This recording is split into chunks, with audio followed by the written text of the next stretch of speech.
Hitz egiten didazu, baina ezin dizut entzun.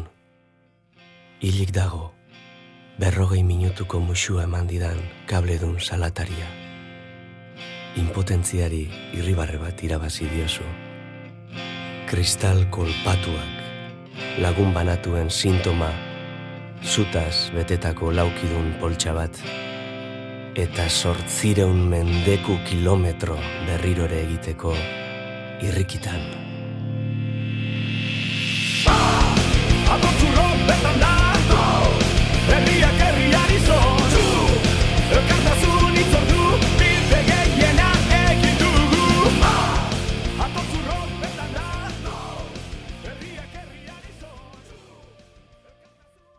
Esto tiene una finalidad concreta, que es poder continuar pagando los viajes, desgraciadamente, a muchos familiares para visitar a sus familiares en diferentes cárceles del Estado, a ver si es el último y tal, ¿no? Precisamente porque por fin regresen los presos a Euskal Herria, ¿no?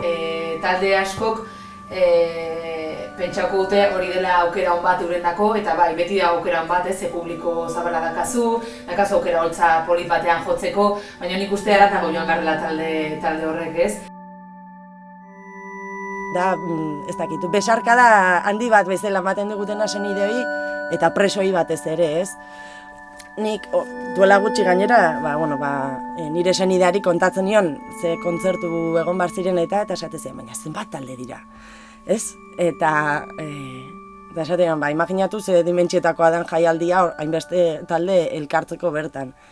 Es un impulso de moral ver a tanta gente colaborando, participando. Y nosotros mismos, que también, quieras que no, nos juntamos allá todos a participar, a ayudar en la organización. Al fin te ves, porque normalmente solo te ves en reuniones para organizar estas cosas y tal. Bueno, pues ese día, aparte de trabajar, es una fiesta, ¿no? Dices, hay gente detrás, o sea, es que... Y claro, las familias y los amigos lo necesitamos, ¿eh? Ellos reciben nuestro apoyo, los que están dentro reciben el apoyo nuestro, pero los que estamos fuera tenemos que... A pesar que los que están dentro también nos apoyan a nosotros, ¿eh? Atortxu zerbait baldin bada, musika elkartasuna da. Eta elkartasuna,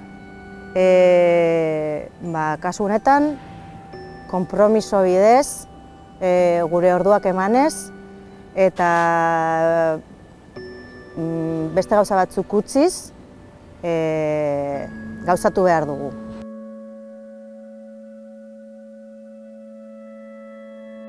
Bai musikari bezala eta baita ikusle bezala ere, beti esperientzia ona, musikari bezala ere tratu ezin hobea, eta nik uste egiten dela lan izugarri ona eta txukuna. Un grado de transgresión que tiene que estar ahí hirviendo la cosa, tienes que ser la chispa que cree un incendio, ¿no? O sea, unas veces el incendio será gigantesco, otras será pues una pequeña hoguera, pero bueno, pues que sirva para la quemazón, ¿no?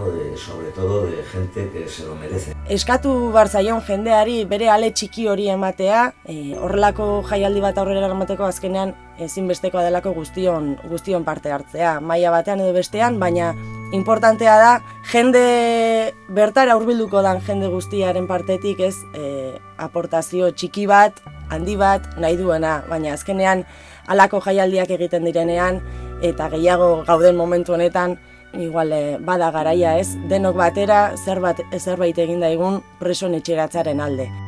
2009an Atortxu 10 egin genuen bezala, 2017an Atortxu 20 egingo dugu, daukagun guztia emango dugula, presoen gaia behingoz konpontzeko gure hazia edo gure aportazioa egingo dugula. Horrelako jaialdi bat antolatzeko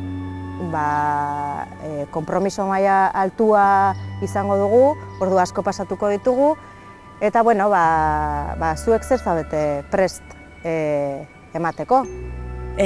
Lakuntzan 4 egunez horrelako jaialdi bat antolatzeko beharrezkoa da auzolana. Eta horretarako zu behar zaitugu, zure alea behar dugu.